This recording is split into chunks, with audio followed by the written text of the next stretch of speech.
Hey you! Welcome to part 2 of how to start your self-love journey. Last Tuesday, a couple days ago, we talked about what self-love is and why it's so important that you start your self-love journey today.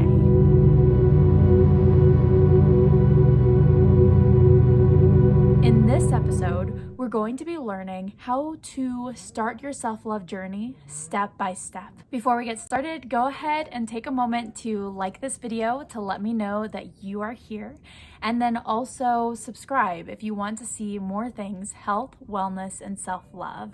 The 5 steps to starting your self-love journey are creating a vision, so learning what a full body hell yes sounds like.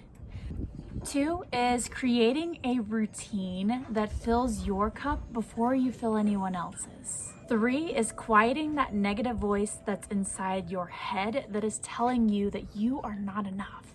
4 is learning how to actually embody and have self-love. And 5 is creating boundaries, teaching other people how to love you now that you know how to love yourself. Alrighty, so let's get started. Step 1 is creating a vision, but not so much in the exercise to map out your life, which is great, but we're starting small here. This is just the beginning of your self-love journey. So the first step to take is creating a vision for your ideal life. You can use this vision to help you create a roadmap for the life that you want to live.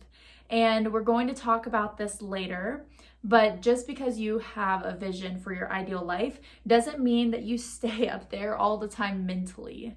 You have to make sure that you stay grounded in your present moment and the journey that is getting you to that vision. But this isn't the point of creating a vision a first step in your self-love journey. The exercise of creating a vision really teaches you what a full body hell yes is. A full body hell yes is whenever you are faced with a decision and you automatically just know which one is best for you. You know which one you want to take. It doesn't have to do with what anyone else is telling you that you should want, or anyone is telling you about what you should do or think or be like. This full body hell yes comes from within you. And that's why it is so important that we learn how to feel this whole body hell yes before we move on with the rest of our self-love journey. This is the first step because it helps you get to know yourself better, and it'll help you throughout this journey in showing you how to make your journey unique. So I am going to give you a lot of tips on starting your self-love journey, but you have to know inside you that it is a full body hell yes, yes, I'm doing this. For that full body hell yes, you will know it when you feel it. And when you do, really take note of what it feels like. For me, a full body hell yes is I feel energized. Like I feel like I have a little bit of extra energy just because of that decision that I made. And sometimes I have a little bit of fear, but in an exciting way. And sometimes I feel comforted. I feel very comfortable in my decision, and I feel relaxed that I made that particular decision. So step 1 is a vision, creating a vision for your ideal life, mainly to feel that full body hell yes. The more you can identify this, the easier it becomes to make decisions in your life, and the easier it becomes to really understand what you want out of life. All right, action item number 2 is creating a routine in your day that helps you accomplish any goals that you want to see. Personally, the routines that I create, they are morning and night routines, and I make sure to hit each of these different categories. I do something for my mind, my soul, my body, and for the warrior within. Those are the 4 things that I make sure to keep in mind whenever I am creating my routine. So I have a morning routine and an evening routine. In the morning, I make sure to fill my mind and to give my mind time to rest and to play. And I do that by reading my vision, meditating, and drinking a glass of water when I wake up to really get my energy going. Then I move on to my body movement. So in the mornings, I typically work out, and I do a workout that feels good to me, whether that's walking my dogs, running, or yoga.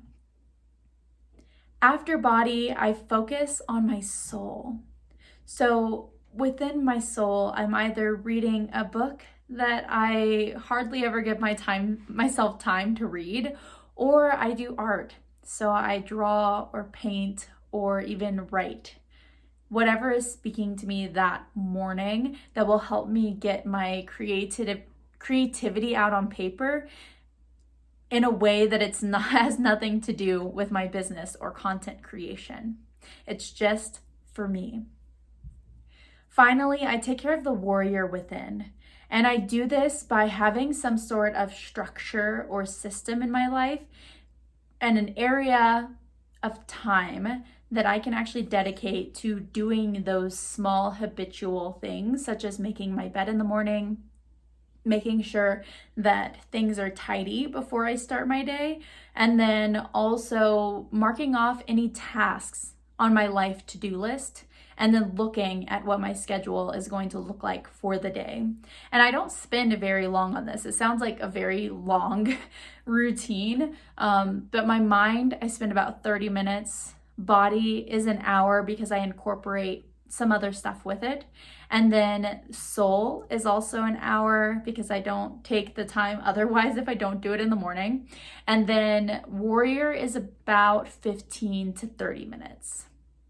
I also have a part of my morning routine called Nourish and Cleanse, and that's where I get dressed for the day, take a shower if I need to, and make a very nutritious breakfast to help get me through the day. In the evening, I just have a couple of things. So I have Cleanse, which is cleaning up and tidying up before I go to bed. And then I do yoga, so that's for my body. And then finally, I journal right before bed to get everything out of my head and onto paper. That is what a morning routine looks like for me, as well as what my evening routine looks like for me. The reason that this is so important is because having routines and blocked out time specifically for you, just for you in that space, no one else, you're not talking to anyone else, you are just spending this time with just you. You are filling your cup before the day even begins, and then when the day is ending. Because for empathetic people like me, and I'm sure if you're watching my videos like you too, if you're empathetic or highly sensitive, during your day, there's different things that happen that drain you.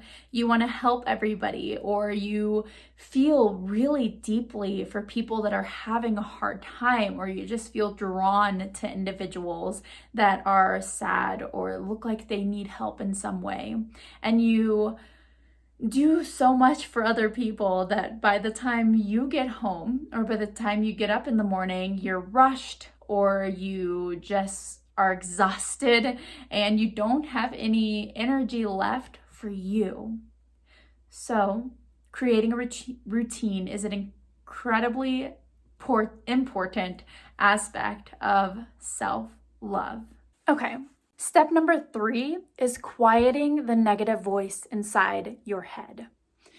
When you quiet the negative voice inside your head, I'm not saying that it shuts up completely. It's still going to be there, and yeah, I still hear it too. It's in everybody. It happens. That's our mind, and sometimes we can't really control those thoughts or what comes into our mind, but we can control how we respond to it. So quieting the negative chatter comes from creating something new. The reason that we have these thoughts is they're habitual. So we hear something, or we are conditioned, or we grew up to believe a certain thing Then whenever something happens in our day-to-day life, it triggers that thought. So you cross a mirror and you look at yourself and you automatically think, I wish I was prettier, or something of that nature. You know exactly what that negative voice sounds like in your head. So something to keep in mind when it comes to self-love is these negative thoughts that are running through your head are not you. These thoughts come from something that you've learned in the past, something you were conditioned to believe, or a story that you told yourself that wasn't particularly true. It's incredibly hard to practice this skill, but you don't have to do it alone. I work one-on-one with individuals that are pretty goofy like myself, and then also very empathetic. I show them how to quiet the negative voice inside their head and so much more. We dive into visioning, we talk about creating routines, getting healthier, quieting the negative voice inside your head, and so much more. I take individuals that are feeling not confident, afraid to be themselves, or just wanting to unleash and be who they are without worrying about what anyone else thinks about them. I take these individuals and I bring them through a process that takes them to a point in their life where they're feeling more confident. They're feeling free to be authentic. They love themselves deeply and they feel so worthy, and they know that they are enough. So if you're interested in hearing more about that, I will put some details about that program in the description below and how you can connect with me if this sounds like something that you need in your life. But without taking the course, the advice that I can give you right now is just remember that this small voice inside your head is not coming from you. One way that you can approach this voice to fill that gap, instead of hearing the voice and then thinking, oh man, I really suck for thinking that, you can fill that gap with curiosity. Why did I think that? Where did that come from? Where did I learn that? Who told me that? What is this trying to tell me? Do I need something right now? These are things that you can ask yourself. So taking away that instant response to yourself of, wow, you're so stupid for thinking that, or you suck for thinking that, taking that away and filling the gap with curiosity. So the last 2 steps to starting your self-love journey are: 1, learning how to love yourself more by sinking into your current experience, and creating boundaries so that you can teach other people how to love you more efficiently and more effectively. Because sometimes we like to assume how other people want to be loved, or we love people in the way that we know best, but that isn't the way that is most beneficial to them. So it's important that we create boundaries so we can show others, now that we know how to love ourselves, how to love us fully. Let's start with your experience. Self-love really comes from your experience and from getting out of these thoughts that are circling around your head, telling you very mean things. It's getting out of there and coming into here, coming into your experience, the way you're experiencing life. That you can practice this by focusing on your breath and grounding to the breath. You can practice this through meditation, and you can also practice this through something called grounding or earthing. This is something that you can do on your own, even right after this video, to practice being in the here and now. The process to this is going outside with your bare feet and walking onto the grass, making sure that you are connected to the earth. And ask yourself, what do I hear right now? And focus on the sounds. Ask yourself, what do I see right now?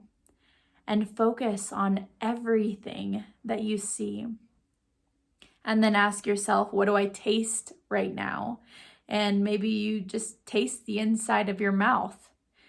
When was the last time you realized or thought about how the inside of your mouth tastes? Then what am I feeling right now? So wiggle your toes in the dirt or grass and ask yourself, what does this really feel like? And then finally, what do I smell right now? Think about the different smells that are around you. What do you smell? Using your 5 senses is a beautiful way to come back to reality and sink back into your experience and realize that your experience is valid. No matter what you're doing, it is valid. Something that we also talk about in the program that I'm about to launch soon is owning your experience and just learning how to not feel bad for your experiences. So not get too trapped in the past or too caught up in the future, but to really ground in the right now and enjoy the journey. And to really step into your experience even when things are hard or uncomfortable. Finally, we have boundaries. Boundaries. So more things that will come into your life as you work on your self-love journey. And especially if you end up working with me through the program that I've created specifically for this, you will learn more about your needs. Like, what are my needs and how can I communicate those to other people? This is something you can even start working on your own right now. What are my needs and how can I communicate those needs to other people? And then you can create boundaries around those needs. So I need to make sure I'm in bed by a certain time so I get enough sleep, or else I am not going to feel good the next day. And so you create a boundary with the people around you and you tell them, this is the time that I'm going to bed because I need enough sleep, or else I will not feel my best tomorrow. And so you can communicate this clearly to your partner or roommates that you live with, your family, and let them know that you are going to bed. And being clear about your needs with the people around you is a way to teach them how to love you better. So keep that in mind. Another thing that you will learn inside of the program is how to really listen to your emotions and to release them and communicate them, and then also respond to them in a way that is not overly reactive, is more calm. You're basically taking the leadership position. So learning how to create boundaries for yourself by knowing your needs and communicating that effectively to others. Okay, so that's the 5 steps that I have for you in starting your self-love journey. Honestly, there are so many different places that you can start. The most important thing is that you do start. And if you are confused or wondering more about how you can make this happen in your life, or you feel like you need a little more guidance, I am starting a 90-day program for goofy empaths that are looking to start their self-love journey, that are looking to going from not confident, not feeling like they can totally express themselves freely without being judged. Going through this program will help take you to feeling more confident, feeling free to express yourself, to enhance your life, and to really settle into your human experience, and to learn how to quiet and develop a better relationship with that negative voice inside your head. If this sounds like something that you are interested in, if you want the extra support and you need some more structure in your self-love journey, I will leave information for how you can get started with this program or how you can even learn more about it. Again, if you like this video, please give it a thumbs up. If you want to see more things health, wellness, and self-love, go ahead and subscribe so you can be updated every time I post a new video. And then if you haven't already, go ahead and follow me on Instagram and introduce yourself. Typically, if someone follows me on Instagram, I'm pretty fast to send them a message, but not always. So if you follow me and I don't reach out to say hello to you, please just send me a message and tell me who you are. And let me know that you found me from this video here today. All right, I will see you next Tuesday and enjoy your weekend.